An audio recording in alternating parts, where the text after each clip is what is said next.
उत्तर प्रदेश में कुल खाली पड़ी 10 विधानसभा सीटों पर चुनाव होना था, लेकिन अभी तक मिल्कीपुर विधानसभा सीट के लिए चुनाव आयोग की तरफ से चुनाव की घोषणा नहीं की गई है। ऐसे में सूबे की कुल 9 विधानसभा सीटों पर चुनाव होना है, जिसके लिए नामांकन प्रक्रिया शुरू हो चुकी है। आज जनपद अंबेडकर नगर के कटहरी विधानसभा सीट के लिए सपा और बसपा ने नामांकन पत्र दाखिल कर दिया है। वहीं भाजपा की ओर से अभी तक प्रत्याशी की घोषणा भी नहीं हुई है। कटहरी विधानसभा सीट पर होने वाले उपचुनाव के लिए समाजवादी पार्टी की प्रत्याशी शोभावती वर्मा और बहुजन समाज पार्टी के प्रत्याशी अमित वर्मा ने नामांकन कर दिया है। नामांकन करने के दौरान सपा सांसद लालजी वर्मा ने प्रशासन को आड़े हाथ लिया। सांसद लालजी वर्मा ने प्रशासन पर गंभीर आरोप लगाते हुए कहा कि मुस्लिम प्रधानों पर दबाव बनाया जा रहा है। सांसद लालजी वर्मा ने कहा कि करीब 40 साल के अपने राजनैतिक कैरियर में मैंने प्रशासन का इतना दुरुपयोग नहीं देखा। वहीं बसपा प्रत्याशी अमित वर्मा के सुर भी लालजी वर्मा से मिलते जुलते दिखाई पड़े। बसपा प्रत्याशी अमित वर्मा ने कहा कि भाजपा सरकार प्रशासन के द्वारा ग्राम प्रधान और कोटेदारों पर दबाव बना रही है, लेकिन कटहरी की जनता को न्याय करना अच्छे से आता है। निश्चित है कि मैं गांव में जब जाता हूं तो गांव में हमारे तमाम प्रधान लोग कहते हैं कि उनको कहा जाता है कि अगर तुम वोट नहीं कराओगे तो जांच आपकी शुरू हो जाएगी। कोटेदार परेशान है कि हमारी जांच शुरू हो जाएगी।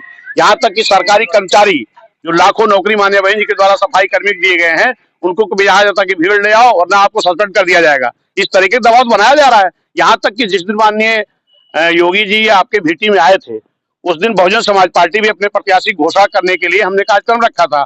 प्रशासन ने हमें अनुमति नहीं दी उसकी। चुनाव है तो चुनाव में तो हर दल के नेता आएंगे। ये कोई जरूरी है कि एक दिन में एक ही दल का नेता आएगा? ये तो नहीं हो सकता ना।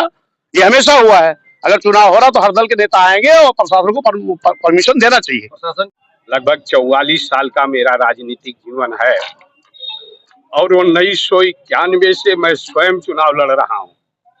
कोई ऐसा चुनाव नहीं हुआ जिस चुनाव को हमने लड़ने का काम नहीं किया।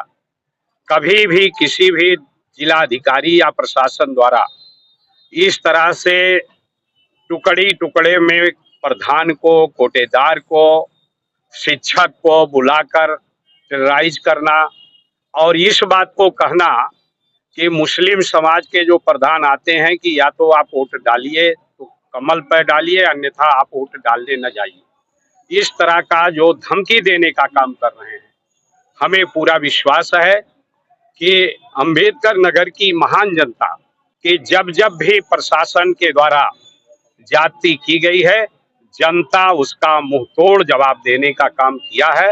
हर जाति धर्म के लोग, कोई भी जाति हो, चाहे वो सवर्ण हो, पिछड़ी जात हो, अनुसूचित जात के लोग हों, सभी लोग माइनॉरिटी के लोग हैं, बड़ी तादाद में बाबा साहब के संविधान और लोकतंत्र को बचाने के लिए साइकिल की बटन दबाकर भारतीय जनता पार्टी को सबक सिखाने